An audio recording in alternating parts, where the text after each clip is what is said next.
সর্বশিক্ষা mission দক্ষিণ ২৪ পরগনার উদ্যোগে লকডাউনের সময়ে তোমরা ছাত্রছাত্রীরা নিশ্চয়ই ভালো আছো এবং তোমরা বাড়িতেই আছো, সেফ আছো আমি আশা করি।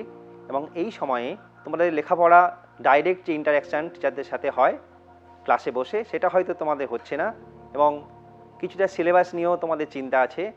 আমরা চেষ্টা করছি শিক্ষক মহাশয়রা তোমাদের এই সময়ে যতটুকু খামতি হয় আমাদের চেষ্টা অনুযায়ী এবং সর্বশিক্ষা মিশন দক্ষিণ ২৪ উদ্যোগে এইটাতে যতটা পূরণ করা যায়।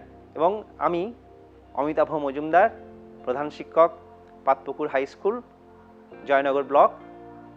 আমরা এখন তড়িৎ প্রবাহের তাপীয় ফল এবং তড়িৎ ক্ষমতা অর্থাৎ চরতড়িতের ওহমের সূত্রের পরবর্তী যে অংশটা সেইটা নিয়ে আমরা আলোচনা করব এবং অবশ্যই আমরা সেই বিষয়ে আমরা বোঝার চেষ্টা করব। এখন ওহমের সূত্র অনুযায়ী আমরা জানি যে কোনো ধাতব পরিবাহীর মধ্য দিয়ে যদি তড়িৎ প্রবাহ যায় এবং তোমরা দেখে থাকবে যে ওই তামার তারে যদি তোমরা কখনো হাত দাও তাহলে কি অত্যন্ত গরম হয়ে যায়। অর্থাৎ তোমরা খুব অবাক হও যে এই যে একটা পরিবাহী হঠাৎ কেন গরম হয়ে গেল, এটা তো কীভাবে আসছে? তাপ তো কোথাও বাইরে থেকে দেওয়া হচ্ছে না, তাহলে কেন আসছে? আমরা পূর্ববর্তী যে চ্যাপ্টার যে ওহমের সূত্র এবং সেই সম্পর্কিত বিষয় আমরা দেখেছি যে কোনো বৃহৎ পার্থক্যের প্রয়োগ করলে ইলেকট্রনগুলো একটা ড্রিফট ভেলোসিটি বা একটা বায়াসড ভেলোসিটি নিয়ে একটা নির্দিষ্ট দিকে যায় এবং সেই ইলেকট্রন যাওয়ার সময় ধাতব পরিবাহীতে যে তোমার ধনাত্মক যে আয়নগুলো, হেভি আয়ন যেগুলো ল্যাটিস স্ট্রাকচারের মধ্যে আছে প্লাস পরমাণু, তার সাথে এই ইলেকট্রনের ধাক্কা হয় এবং ফলে ওর গতি বাধাপ্রাপ্ত হয়। এই যে গতি বাধাপ্রাপ্ত হলো মানে কিছুটা গতিবেগ কমে গেল, অর্থাৎ গতিশক্তি হ্রাস হলো, সেটা তাপ শক্তি হিসেবে রূপান্তরিত হয়। এবং সেই সম্পর্কিত আমরা ছোট জিনিস আমরা একটা ছোট্ট সার্কিটের মধ্য দিয়ে বোঝাতে পারি।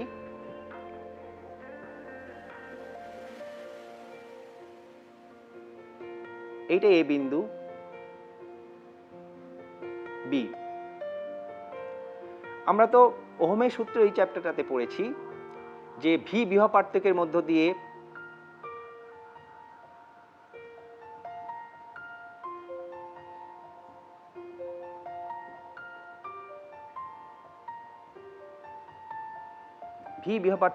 দিয়ে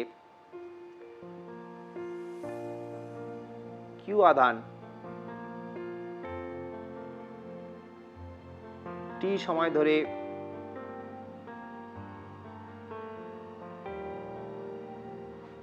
গতিশীল হলে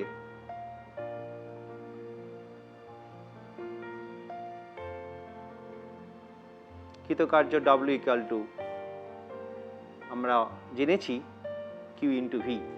ভি হলো তাহলে এই যে বর্তনী আমি দিয়েছি ছোট্ট অংশ, এইটা হচ্ছে এর বিভব হচ্ছে ভি এ বিন্দুর বিভব, বি বিন্দুর বিভব হচ্ছে ভিবি। এবং আমরা জানি এ বিন্দু থেকে বি বিন্দুর দিকে প্রবাহ যাচ্ছে ক্ষেত্রে, অর্থাৎ উচ্চ বিভব থেকে নিম্ন বিভবে প্রবাহ যাচ্ছে। তাহলে এ বিন্দুতে যখন আধান আসবে W equal to Q V বলেছি, এ বিন্দুতে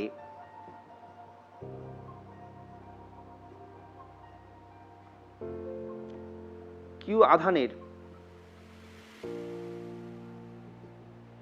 তড়িৎ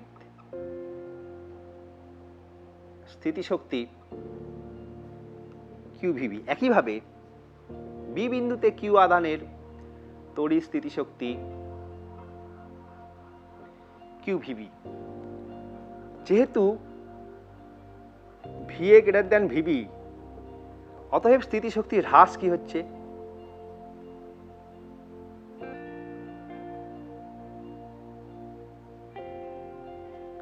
Q V A minus Q VB.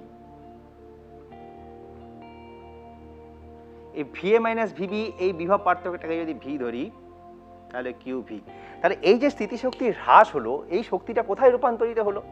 শক্তি সংরক্ষণ নীতি অনুযায়ী এই যে পরিমাণ স্থিতিশক্তির হ্রাস হলো সেটা পুরোটা আমার তাপ শক্তি বা থার্মাল এনার্জিতে কনভার্সন করলো।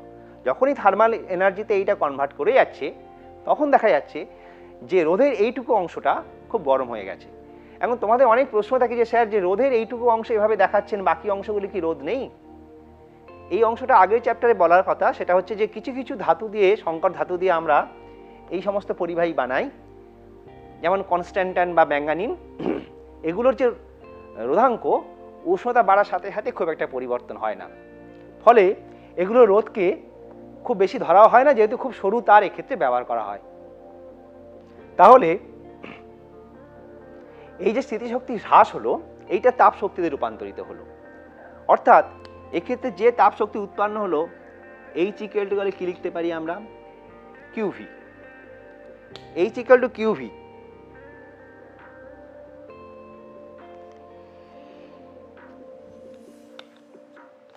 যেহেতু আমরা জানি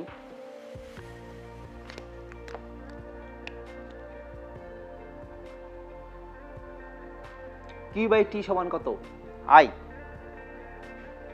অতএব এই সমান ভি, আর আই এর জায়গায় বসবে I into T, V I T, অর্থাৎ বিভব পার্থক্য, তড়িৎ প্রবাহ মাত্রা এবং সময়। অর্থাৎ এই পরিমাণে এইচ মানে হচ্ছে হিট। এই হিট কি করে পেলাম আমরা, না স্থিতিশক্তি যতটুকু হ্রাস হলো কিউভি পরিমাণ, সেটা হিটে কনভার্ট করে গেল। তাহলে ওহমের সূত্রে তো আমরা জানি, যেহেতু ভি ইকুয়াল টু কত, আইআর, তাহলে ভি জায়গায় আইআর বসালে এইচ ইকুয়াল টু আসছে আই স্কোয়ার আর টি।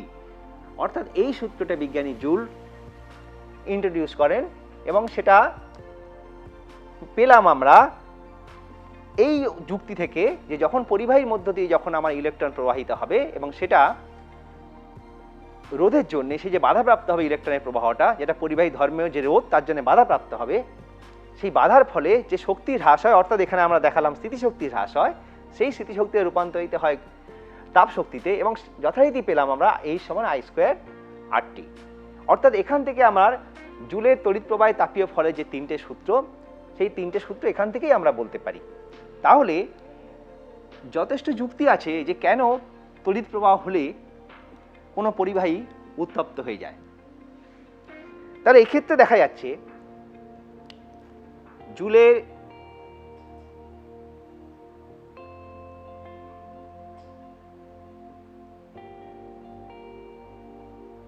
তড়িৎ প্রবাহে তাপীয় ফল, প্রথম সূত্র,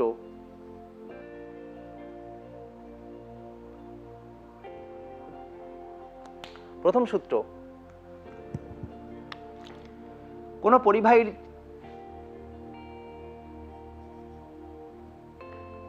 দুই প্রান্তে বিভব পার্থক্য ভি দিলে এবং তার মধ্যে দিয়ে যদি আই প্রবাহ যায় এবং রোধ যদি আর হয়, তাহলে ওখানে যে উৎপন্ন তাপ এইচ, ওর মধ্য দিয়ে প্রবাহ মাত্রা আই এর বর্গের সমানুপাতিক।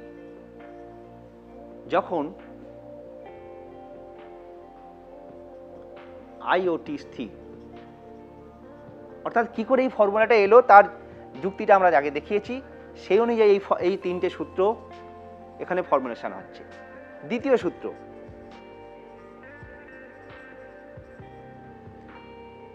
এইচ প্রপোর্শনাল টু আর, অর্থাৎ রোধের সমানুপাতি হবে যখন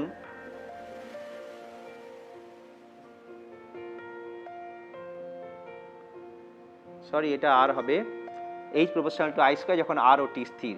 এইচ প্রপোর্শনাল টু আর যখন আই ও টি স্থির, অর্থাৎ পরিবাহীতে যে উৎপন্ন তাপ ওই পরিবাহী যে রোধ তার সমানুপাতিক। 3 নম্বর, তৃতীয় সূত্র,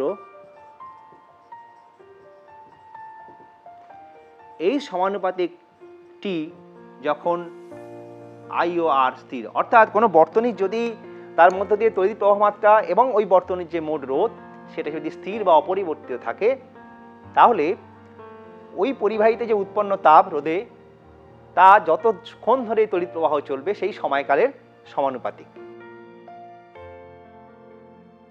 কম্বাইন্ডলি তিনটে একসাথে লেখা যায়, এই সমানুপাতিক আই স্কয়ার আর টি, সমানুপাতিক ধ্রুবক K I square R T, K equal to 1 যদি আই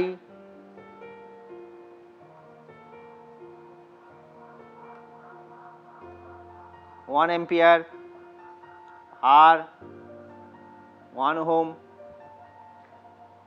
টি 1 সেকেন্ড হয়, তাহলে এই সেক্ষেত্রে কত হবে 1 জুল। তার মানে কোনো পরিবাহীর রোধ যদি 1 ওহম হয় তার মধ্যে 1 অ্যাম্পিয়ার যায় এবং 1 সেকেন্ড সময় ধরে যায়, তাহলে ওই পরিবাহীতে যে উৎপন্ন হতে হবে 1 জুল। তাহলে এক্ষেত্রে আমরা বলতে পারি এই সমান I স্কয়ার RT জুল। আর যদি এমন হয় যে তড়িৎ প্রবাহ মাত্রা অ্যাম্পিয়ারে আর ওহমে টি সেকেন্ডে, সেক্ষেত্রে যে উৎপন্ন তাপ যদি ক্যালোরিতে করি আমরা, তোমরা তো জানো যান্ত্রিক তুলাঙ্ক J = 4.2 জুল পার ক্যালোরি দিয়ে এটাকে ভাগ করলে একেবারে বসানো যায় 0.24 I স্কয়ার RT, এবং সেই ক্ষেত্রে তার একক হবে ক্যালোরি। সুতরাং এই দুটো ফর্মুলা খুব কনসাসলি মনে রাখবে যে এই ক্ষেত্রে জুল অর্থাৎ I RT সবই হবে অ্যাম্পিয়ার, ওহম এবং সেকেন্ডে। সেক্ষেত্রে উৎপন্ন তাপকে যদি জুলে প্রকাশ করতে চাই ফর্মুলাটা হবে H = I স্কয়ার RT, আর যদি ক্যালোরিতে প্রকাশ করতে চাই তাহলে H = nearly 0.24 I square RT calorie. এক্ষেত্রে ভি এর সাথে এইচ ও ভি এর সম্পর্ক, যেহেতু ভি = কত জানি আমরা IR, I = কত জানি V/R, অতএব H = বলতে পারি V/R² RT, V²/RT। তাহলে যদি কোনো বর্তনীর রোধ যদি অপরিবর্তিত থাকে তাহলে ওই বর্তনীতে যে উৎপন্ন তাপ H সমানুপাতিক V² হবে যখন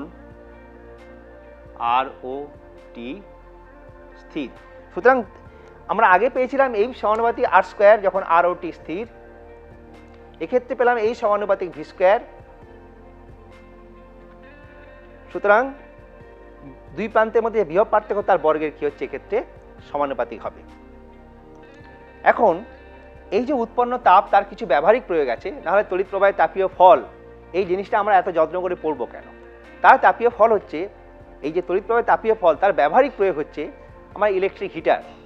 ইলেকট্রিক হিটারের সাধারণত আমরা দেখি যে এরকম একটা কয়েল এরকম অত্যন্ত পাকানো অবস্থায় থাকে এবং একটা অপ্রভা পোর্সলিনের যে ফাঁকা অংশের মধ্যে এরকম ঘুরিয়ে রাখা থাকে। সেক্ষেত্রে দেখা যায় ওই তারের তোমার দৈর্ঘ্যটা অনেক কি হয়, ছোট না বড় হয় সেইটা একটু দেখা যাক, ছোট কি বড় হয় কিনা। আমরা জানি যে ইলেকট্রিক হিটার ব্যবহার করা হবে একটা নির্দিষ্ট বিভব প্রভেদের দু প্রান্তে এবং সেই বিভব প্রভেদ পরিবর্তন হবে না, এবং এটাও জানি যে আমাদের যে তড়িৎ ব্যবস্থা আছে সেখানে সব রকম যন্ত্র আমরা গৃহে আমরা সমান্তরাল সমবায় ব্যবহার করি। সুতরাং সেই ক্ষেত্রে যদি আমি ধরে নিই যেহেতু H = R, R = কত ρL/A, অতএব H = V² ρL/A × T। তাহলে V²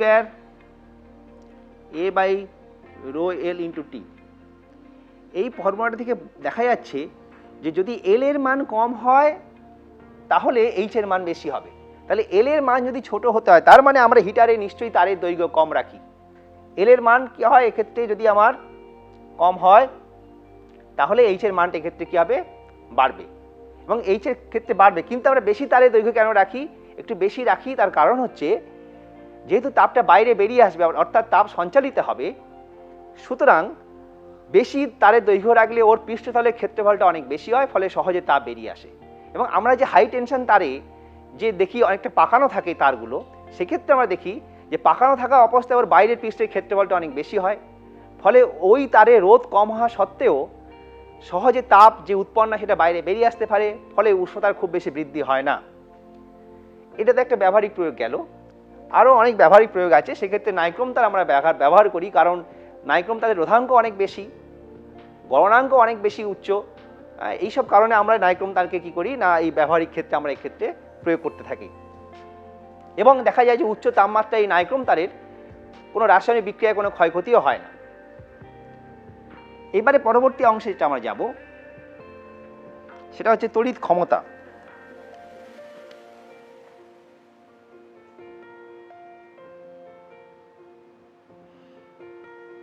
তড়িৎ বর্তনীতে কোনো তড়িৎ যন্ত্রের কার্য করার যে হার তাকে বলা হবে তড়িৎ ক্ষমতা।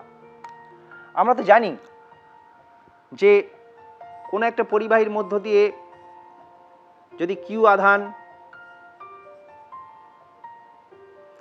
টি সময় যায়, যদি এই দুটো বিন্দুর মধ্যে বিভব পার্থক্য ভি হয়,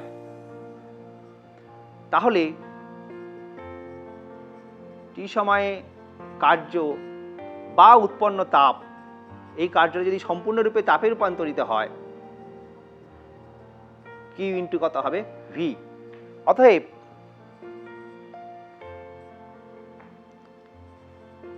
একক সময়ে ব্যয়িত তড়িৎ শক্তি কিউ বাই ভি বাই কত হবে টি সমান V into Q by T. Q by T মানে হচ্ছে আমরা জানি আই, তাহলে ভি ইন্টু আই। অর্থাৎ একক সময় ব্যয়িত যে তড়িৎ শক্তি তাকে বলা হবে তড়িৎ ক্ষমতা।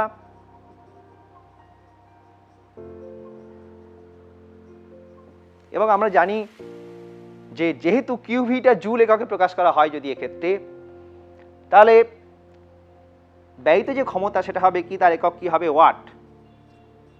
ওয়াট হলো ব্যবহারিক একক এবং এসআই পদ্ধতিতে তড়িৎ ক্ষমতার একক। এসআই পদ্ধতিতে তড়িৎ ক্ষমতার একক এবং ব্যবহারিক একক সেটা হচ্ছে ওয়াট। তাহলে ওয়াটে কি হলো ভি ইন্টু আই তড়িৎ ক্ষমতা। অর্থাৎ পি ইকুয়াল টু লেখা যায়, পি কে যদি পাওয়ার ধরি, ইলেকট্রিক পাওয়ার বা তড়িৎ ক্ষমতা ধরি, সেক্ষেত্রে বলা যায় যে P equal to V into I.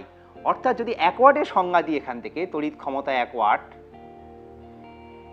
এই ফর্মুলা থেকেই বলা যায় যে যদি কোনো পরিবাহীর রোধের দুপ্রান্তে বিভব পার্থক্য 1 ভোল্ট হয় এবং এর মধ্য দিয়ে যদি 1 অ্যাম্পিয়ার তড়িৎ প্রবাহ যায়, তাহলে এই রোধে যে ব্যয়িত ক্ষমতা তা কত হবে 1 ওয়াট, বা 1 সেকেন্ডে সেই ক্ষেত্রে 1 জুল তড়িৎ শক্তি খরচ হবে।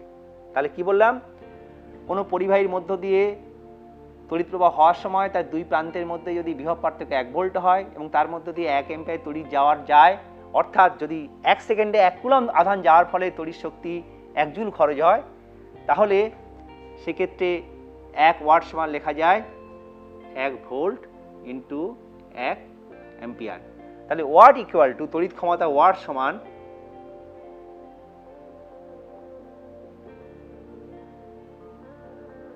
Volt into ampere. এখান থেকে তোমাদের অনেক সময় দেখাতে বলে যে দেখাও যে ভোল্ট এবং অ্যাম্পিয়ার এর যে গুণফল, তার যে মাত্রাটা সেটা একটা তড়িৎ ক্ষমতার মাত্রা। কারণ বাঁ দিকে দেখো ওয়াট তড়িৎ ক্ষমতার একক এবং ডান দিকে দেখো ভোল্ট ও অ্যাম্পিয়ার, সেই দুয়ের যদি আমরা মাত্রাগুলো ব্যবহার করি আসলে আমরা ক্ষমতার একক বা মাত্রা এক্ষেত্রে আমরা পাবো। তাহলে তড়িৎ ক্ষমতার আমরা ব্যবহারিক একক পেলাম ওয়াট, এবং এই ক্ষেত্রে আমরা দেখেছি যে ওয়াট সমান কি পেলাম, তাহলে আমরা ভোল্ট ইন্টু কত পেলাম অ্যাম্পিয়ার। যেহেতু পি ইকুয়াল টু কত পেয়েছিলাম ভি ইন্টু আই, তাহলে তড়িৎ ক্ষমতা সমান ভোল্ট ইন্টু তড়িৎ প্রবাহ মাত্রা। যেহেতু V equal to I R, তাহলে এখান থেকে বলতে পারি P equal to I R into I I square R. এইভাবেও ফর্মুলাটাকে প্রকাশ করা যায়। আবার এখান থেকে বলা যায় আই এর জায়গায় যদি ভি বাই আর বসাই, তাহলে P equal to V into V by R V square by R ক্ষমতা। এখন এই যে তড়িৎ ক্ষমতা বিভিন্ন যন্ত্রের তড়িৎ ক্ষমতা বিভিন্ন হয়, সেখান থেকে আমরা দেখব যে তড়িৎ শক্তি কি করে আমরা এখান থেকে তার একক কি করে বের করতে পারি? 1 ওয়াট ঘন্টা, অর্থাৎ 1 ওয়াট ক্ষমতা সম্পন্ন কোনো তড়িৎ যন্ত্র 1 ঘন্টা ধরে যে পরিমাণ তড়িৎ শক্তি খরচ করে তাকে বলা হচ্ছে 1 ওয়াট ঘন্টা। সুতরাং তোমরা দুটো জিনিস গন্ডগোল করবে না, যে ওয়াট হচ্ছে ক্ষমতার একক আর ওয়াট ঘন্টা বা কিলোওয়াট ঘন্টা আমরা পরে বলবো, সেটা হচ্ছে তড়িৎ শক্তি বা ব্যয়িত তড়িৎ শক্তির একক। তাহলে 1 ওয়াট মানে আমরা কত জানি? 1 জুল পার সেকেন্ড। আর 1 ঘন্টা মানে কত জানি আমরা? 3600 সেকেন্ড। তার মানে 1 ওয়াট ঘন্টা হচ্ছে 3600 জুল। তড়িৎ শক্তির একটা ব্যবসায়িক একক বা বিজনেস ইউনিট আছে, বোর্ড অফ ট্রেড ইউনিট বলি। আমাদের বাড়িতে যে সমস্ত তড়িৎ সরবরাহকারী সংস্থা যারা তড়িৎ দেয় আমাদের বাড়িতে, তারা কিন্তু ওই বিওটি ইউনিটে কত তড়িৎ শক্তি খরচ হয়েছে সেটা তারা দেখে এবং সেই অনুযায়ী আমাদেরকে ইলেকট্রিক বিল প্রদান করে। তাহলে সেই ক্ষেত্রে দেখা যাক 1 BOT board of trade unit 1 kilowatt ঘন্টা, সেক্ষেত্রে 1 কিলোওয়াট ক্ষমতা সম্পন্ন কোনো তড়িৎ যন্ত্র 1 ঘন্টা ধরে যে পরিমাণ তড়িৎ শক্তি খরচ করে তাকে বলা হচ্ছে 1 বিওটি। এবং 1 বিওটির ক্ষেত্রে দেখা যায় 1 কিলোওয়াট ঘন্টা মানে 10⁻³ ওয়াট ইন্টু 1 ঘন্টা, এইটাকে লেখা যায় 10⁻³ joule per second into 3600 second. তাহলে সেকেন্ড সেকেন্ড চলে গেল, 36 ইন্টু 10⁵ জুল, কিংবা এটাকে একটু এভাবে প্রকাশ করা যায় 3.6 ইন্টু 10⁶ জুল।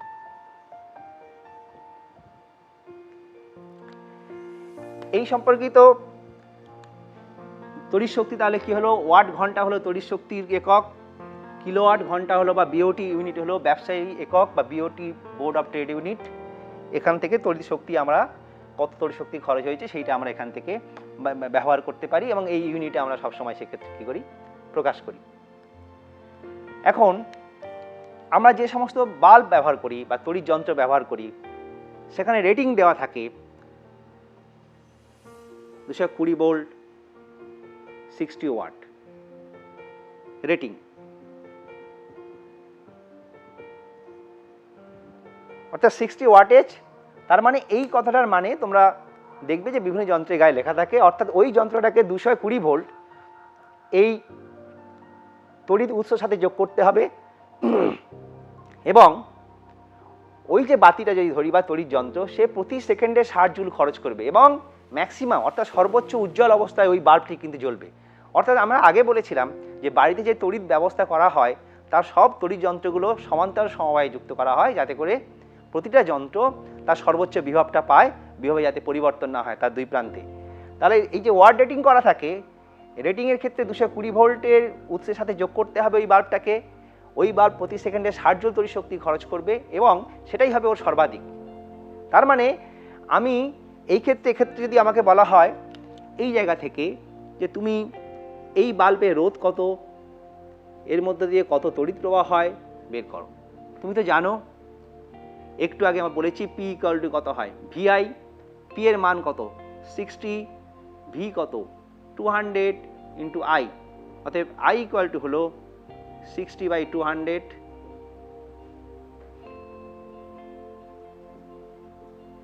0.3 অ্যাম্পিয়ার। আর কি করে পাবে এখান থেকে? আমরা তো জানি একটা ফর্মুলা লিখেছি, পি ইকুয়াল টু কত? যেহেতু P equal to V square by R, অতএব R equal to V square by P 220 square by হচ্ছে 60 ওহম। এখান থেকে তোমরা ক্যালকুলেশন করে বের করে নিতে পারবে। সুতরাং এরকম ছোট ছোট জিনিস এর মধ্যে অনেকটা পাবে এবং কিছু নিউমেরিক্যালস তো এভাবে দিতে তোমাদের করতে হবে, কিছু গাণিতিক সমস্যা বা প্রবলেম। সেটা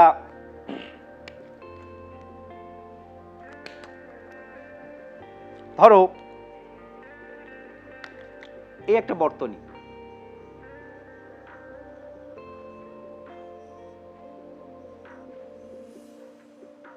1 ওহম, 2 ওহম, 3 ওহম, 12 ভোল্ট। তাহলে এই ক্ষেত্রে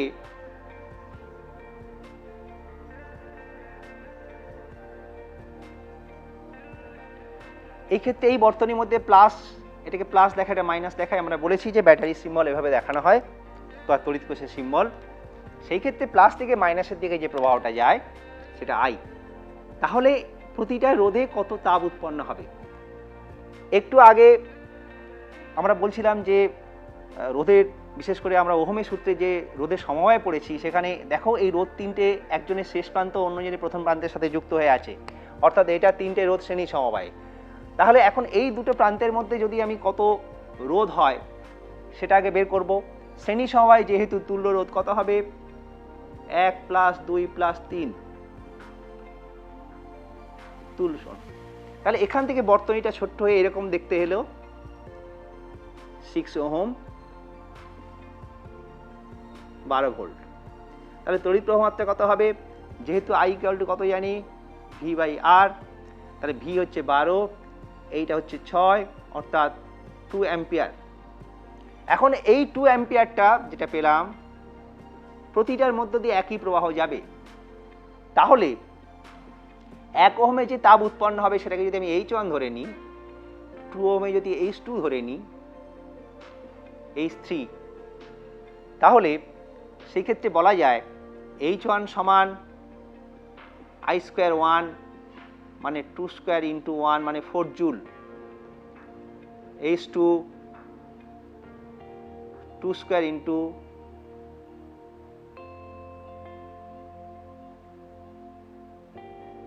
× 2 মানে 8 জুল। ওটা এভাবে আমরা বের করতে পারছি। যদি এমন কোনো তড়িৎ বর্তনী থাকে, যদি এরকম কোনো তড়িৎ বর্তনী থাকে, তোমরা দেখো যদি সমান্তরাল সমবায়ে থাকে দুটি রোধ,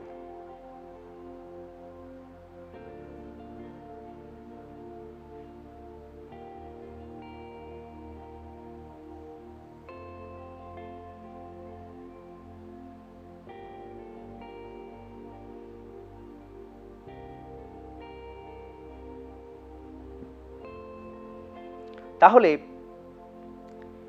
এর মধ্যে দিয়ে মোট প্রবাহ কত হবে? তোমরা বলতে পারবে প্রবাহটা কত? এটার মধ্যে দিয়ে মোট প্রবাহ কত? মোট প্রবাহ হবে, এই দুটো রোধ কি সমবায়, সমান্তরাল সমবায়ে আছে। তাহলে R ইকুইভ্যালেন্ট কি হবে? 3 × 6/6 + 3। কি করে পেয়েছো তোমরা জানো যে 1/R ইকুইভ্যালেন্ট সমান 1/R1 + 1/R2। তাহলে এক্ষেত্রে কত হলো? 2 ওহম। তাহলে 2 ওহমের ক্ষেত্রে মোট প্রবাহ যদি তোমাকে বের করতে বলে, তাহলে V বাই কত হবে? R ইকুইভ্যালেন্ট, ভির মান হচ্ছে 12, এটা হচ্ছে 2, অর্থাৎ 6 অ্যাম্পিয়ার। তাহলে আমরা তড়িৎ প্রবাহ মাত্রা পেলাম I = 6 অ্যাম্পিয়ার। তাহলে তড়িৎ ক্ষমতা 3 ওহমে এবং 6 ওহমে কত হবে? আমরা তো জানি, যেহেতু P = জানি V²/R, সুতরাং V এখানে 12² বাই, এটা যদি R1 ধরে নিই, এটা যদি R2, তাহলে এটা R1 সমান হচ্ছে 3 এত জুল।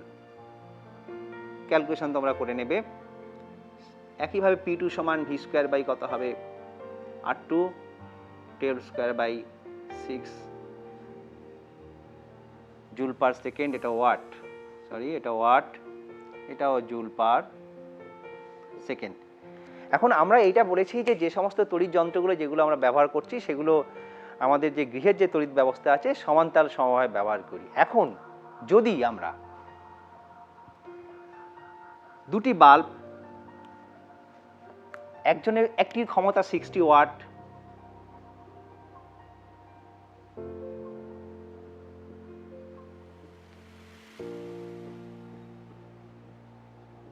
ওয়াট, এখন এই দুটি বাল্বকে যদি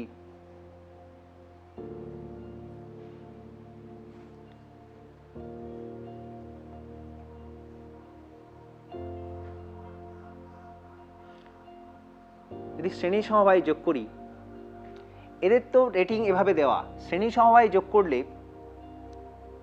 এবং সেটা অবশ্যই 220 ভোল্ট যদি আমি উৎসের সাথে যোগ করি, তাহলে কোনটা খুব উজ্জ্বল হয়ে জ্বলবে।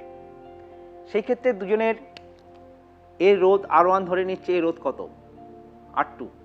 এখন R1 ও R2 আমরা জানি শ্রেণী সমবায় যেহেতু যোগ করা হয়েছে, দুটোর মধ্য দিয়ে প্রবাহ মাত্রা কত যাবে, I যাবে। তাহলে এই ক্ষেত্রে R1 সমান P স্কয়ার বাই কত P1, তার মানে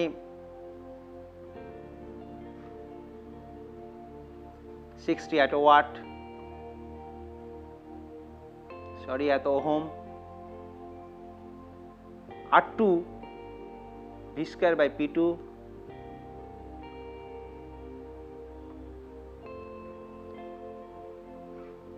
এত ওহম। কোন রোধটা বেশি আমাকে দেখতে হবে, R1 বাই R2, তাহলে আমাকে অনুপাত করতে হবে।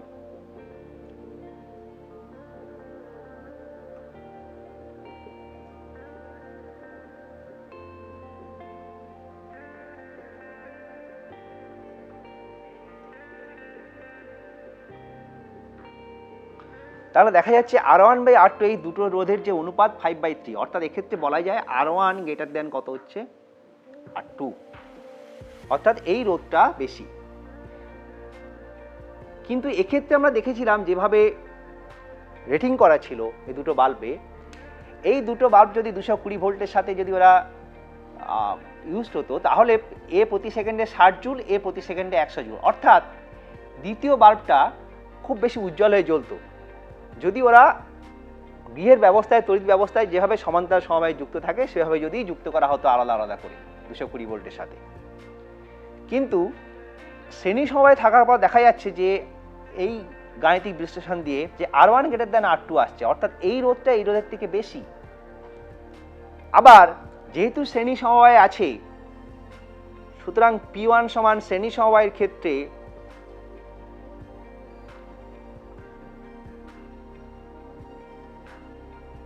P1 সমান I স্কয়ার R1, P2 সমান I স্কয়ার R2। তাহলে এখান থেকে যদি অনুপাত করি আমি P1 বাই P2,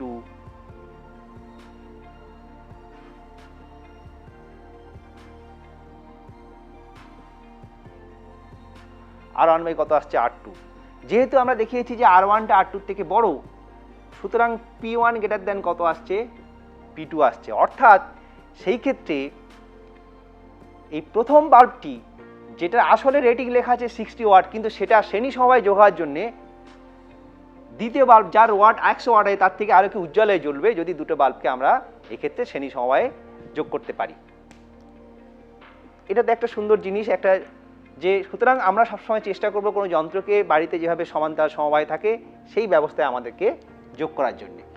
কিছু নিউমেরিক্যালস বা গাণিতিক প্রশ্ন আমি আমার অ্যাসাইনমেন্টে দিয়েছি, এবং সেখানে তোমার বাড়িতে যে সমস্ত ইলেকট্রিক ইনস্ট্রুমেন্ট ব্যবহার করা হয় এবং সেই তার ওয়াট রেটিং কত আছে, সারাদিনে কতক্ষণ জ্বলে, কত খরচ হয়, এই সম্পর্কিত তোমরা যদি একটা সারাদিনে একটা হিসেব বের করে নিতে পারো নিজেরা দেখে, এবং তার একটা যদি তোমরা একটা প্রজেক্টটা এই বাড়িতে করতে পারো, তাহলে দেখবে যে সারা মাসে কত খরচ হয়, কত বিওটি, এবং সেই যে বিওটি খরচ হলো সেটা তোমাদের তড়িৎ বিলের যে খরচ, সেটা থেকে ইলেকট্রিক বিল অর্থাৎ তোমার বাড়িতে যে বিদ্যুৎ সরবরাহকারী যে সংস্থা যে তোমার বিল দিচ্ছে, আর তুমি সারা মাসে যে প্রজেক্টটা করেছো নিজে থেকে কত খরচ হয়, কত ঘন্টা জলে একটা গড় প্রজেক্ট, দেখবে সেটা কাছাকাছি আসবে। সেক্ষেত্রে তোমরা দেখতে পাবে যে গাণিতিক বিশ্লেষণে যে সমস্ত 30টা পাখা, 20টা তোমার বাল্ব, একটা ফ্রিজ, একটা টিভি, তার যে ওয়াট রেটিং আছে এবং তার যে খরচ হয় কত ঘন্টা ধরে, এগুলি যে তোমরা জানতে পারছো, সেগুলো তারা দেখে তোমরা ওটাকে চেক করতে পারবে, এবং ওই সম্পর্কিত যে সমস্ত গাণিতিক বিশ্লেষণ সেগুলো তোমরা এখান থেকে সুন্দর করে বের করবে। এছাড়াও তোমরা একটা জিনিস হয়তো তোমরা শুনেছো, শর্ট সার্কিট তোমরা জানো যে যদি হঠাৎ করে যদি তোমার কোনো তড়িৎ উৎসে দুটি মেরু অন্যভাবে যদি সরাসরি যুক্ত হয়ে যায়, তাহলে সেক্ষেত্রে ওদের রোধ হঠাৎ করে খুব কমে যায়, ফলে তড়িৎ প্রবাহ খুব বেশি হয়ে যায়, এবং সেই সম্পর্কিত সেই ব্যবস্থাটাকে আমরা কি বলি, শর্ট সার্কিট ব্যবস্থা। এবার এই তড়িৎ ক্ষমতা এবং প্রথমত আমার আগের চ্যাপ্টার তোমরা ওহমের সূত্র, এ সম্পর্কিত সব রকম যুক্তিকার্য কোশ্চেন বা লজিক্যাল কোশ্চেন পড়বে, কেন হয়, কী জন্য হয় সেগুলো জানবে। সেই সঙ্গে সঙ্গে তোমরা যদি কিছু গাণিতিক অঙ্ক, মানে গাণিতিক বিশেষ করে নিউমেরিক্যাল, যে সমস্ত ম্যাথামেটিক্যাল নিউমেরিক্যালস বা নিউমেরিক্যালস যেগুলো আছে সেগুলো যদি তোমরা নিজেরা ওগুলো হাতে নাতে করো, তাহলে এই 2 চ্যাপ্টারের ক্ষেত্রে অনেক পরিষ্কার ধারণা তোমাদের তৈরি হবে। তোমরা ভালো থেকো এবং এই লকডাউনে তোমরা সুস্থ থাকো, সাবধানে রাখো এবং আনন্দ করে যুক্তি দিয়ে বুঝে বুঝে তোমরা এই অংশটুকু পড়বে।